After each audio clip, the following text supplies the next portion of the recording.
Hello everyone, how are you doing? This is MD Tech here with another quick tutorial.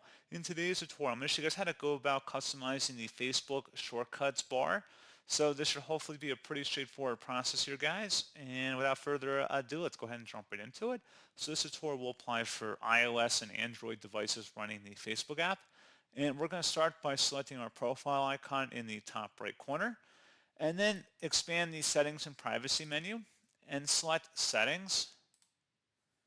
You want to scroll down underneath preferences and select tab bar. Go ahead and select that tab bar button. At this point, select the manage the bar. Choose what you'd like to see on the tab bar. Select that. And then at this point, you can go ahead and add shortcuts. Up to 3 shortcuts can be kept in your shortcut bar. You just will click a little drop down next to the available shortcuts, and you can select the pin option, auto, which will just let them personalize it based on their own research and their own belief in what you would be using the most. You can also hide it from your navigation bar as well. So you have all these different options from your profile, friend requests, groups, marketplace, video, gaming, events, feeds, and explore. And it will show all the hidden shortcuts under here. So pretty straightforward process, guys. And as always, thank you for watching. I do hope that I was able to help you out. And I do look forward to catching you all in the next tutorial. Goodbye.